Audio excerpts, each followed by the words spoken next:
Ya, assalamualaikum warahmatullahi wabarakatuh buat teman-teman semua ya. Kembali lagi di channel saya Reska Puanto Anxiety. Dari anxiety-nya itu udah ketahuan arahnya kemana, yaitu tentunya membahas tentang masalah asam lambung, kemudian kecemasan yang berlebihan ya, atau panic attack disorder, serangan kecemasan ya. Oke teman-teman, serangan kecemasan tentunya sangat membuat kita tidak bisa berbuat apa-apa ya.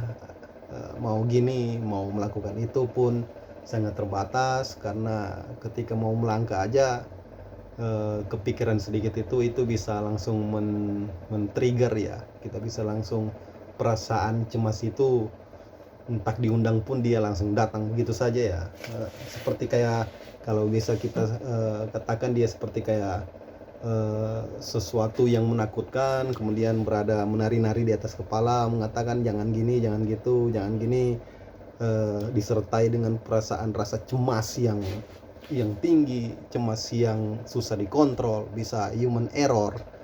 Itu dibarengi dengan sensasi yang pundak tengkuk ini kaku, berat, mau ngangkat aja susah, seperti kayak tangan mau gemeteran, kemudian kaki juga langsung tiba-tiba dingin, kaki sama tangan tiba-tiba dingin ya. Ditambah lagi pasti sesak, sempit, dada seperti kayak menyempit ya. Kemudian jantung berpacu ya, seperti kayak lomba lari maraton 17-an ya, seperti kayak lomba lari maraton 17-an, padahal kita ini hanya baring ataupun duduk, tapi dada seperti pacunya seperti kayak sehabis lomba lari. Itu ya, itulah teman-teman ya, suka duka, sensasi yang bukan cuma sehari 2 hari kita alami, malah ada yang sampai berminggu, berbulan, ada yang bertahun. Saya pun sebagai mantan, bukan juga dibilang mantan sih, dalam tahap penyembuhan yang alhamdulillah sudah sekitar 90%, hampir bisa sembuh, kemudian merasakan itu bertahun-tahun. Waduh, itu sungguh sangat luar biasa ya teman-teman ya. Tentu teman-teman bertanya,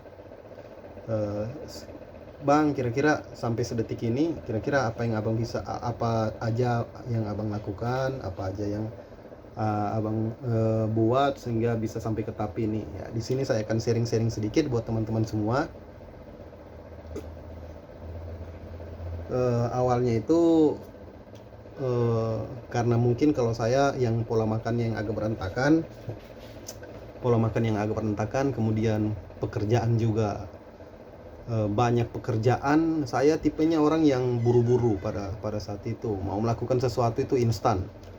Ada sesuatu yang memang harus dilakukan berpart-part gitu, tapi saya harus mengusahakan itu harus bisa secepatnya ya, padahal itu seharusnya nggak harus kayak gitu, porsinya nggak harus kayak gitu. Itu yang akhirnya membuat saya sedikit rasa cemas itu akumulasi sedikit demi sedikit, sampai akhirnya meledak, peng.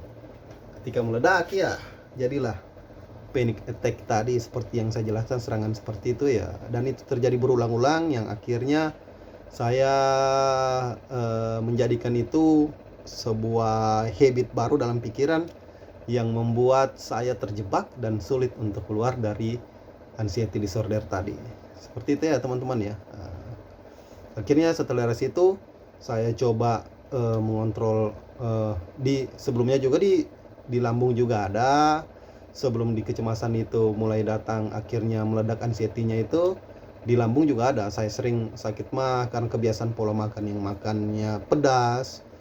Katakanlah kalau sukanya itu bakso yang pedas, kemudian suka makan mie instan kayak gitu ya. Itu saya termasuk hobi doyan mie instan yang dicampurin sambal itu saya doyan seperti itu.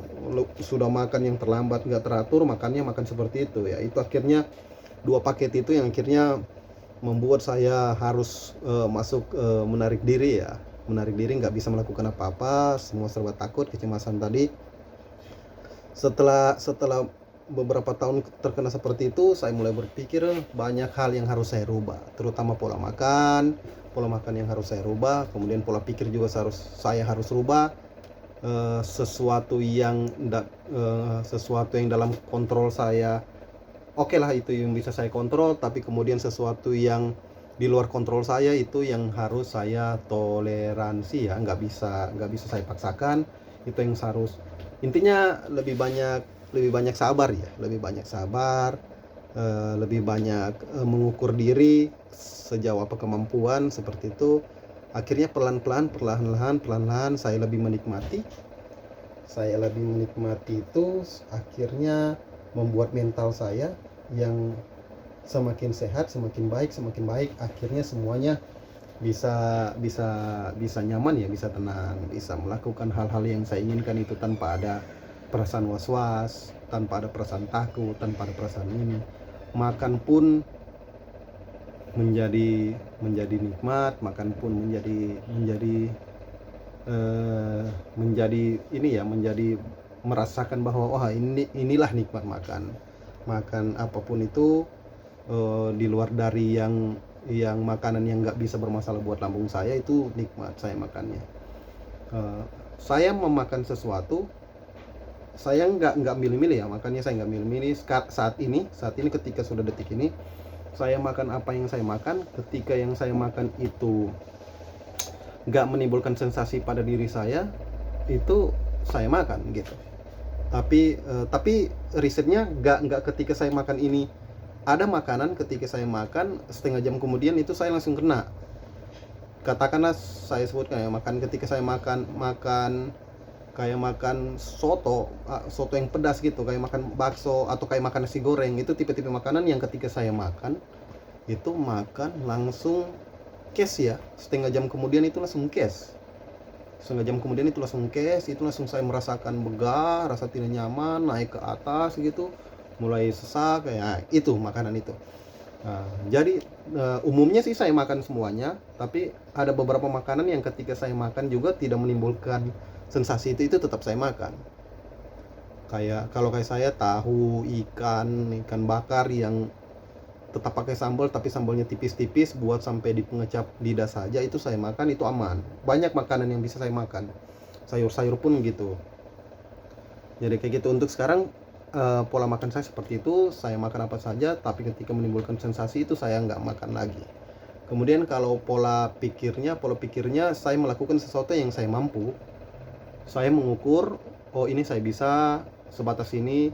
Kalaupun sudah ada yang masuk pekerjaan lain saya pending dulu, saya nggak mau ngambil semuanya, takutnya nanti akhirnya ribetnya di saya, itu akhirnya membuat saya jadi pikiran sehari 2 hari pikir, 3 hari akhirnya meledak lagi kena. Saya nggak mau seperti itu. Saya sekarang membatasi apa yang saya mampu itu saya kerja. Kalau memang saya nggak mampu, saya bilang tidak. Mending saya bilang di awal daripada saya memaksakan mengambil semuanya ternyata nggak mampu, itu akhirnya men-trigger saya, itu bisa balik lagi tuh anxiety-nya. Oke, kayak gitu ya teman-teman ya. Intinya teman-teman semua, saran saya, setiap kita masing-masing kenali diri kita, sampai di mana kemampuan kita ya, melakukan apapun itu, pekerjaan ataupun apa itu, melihat kemampuan, keinginan pun dibatasi sesuai kemampuan kita, jangan memaksakan sesuatu. Coba dikontrol yang seperti itu, menerima apa adanya. Kalau nggak mampu jangan dipaksa, itu akhirnya nanti semuanya itu akan berdampak positif pada diri kita, sehingga kita menjadi orang yang tenang, orang yang masa bodoh dalam artian ya sudahlah, kalau nggak mampu, kalau saya tahu diri saya nggak mampu seperti itu, ya sudahlah, biarkanlah dia mengalir seperti itu. Ya kira-kira seperti itu ya teman-teman ya. Saya pun pribadi merasakan lebih nyaman, lebih tenang, lebih bisa menikmati ya apa yang ada, yang dimiliki, lebih bisa menikmati, lebih bisa santai ya, intinya lebih bisa tidak terlanjur tegang dalam keseharian. Oke teman-teman ya, mungkin videonya saat ini sampai di sini saja dulu. Nanti kita lanjut di video berikutnya ya. Semoga teman-teman di sini yang menonton channel ini bisa lekas sembuh. Kalaupun ada asam lambungnya, anxiety-nya, semoga cepat sembuh dan bisa menjalani kehidupan normal seperti orang-orang yang layaknya. Oke, terima kasih teman-teman. Assalamualaikum warahmatullahi wabarakatuh.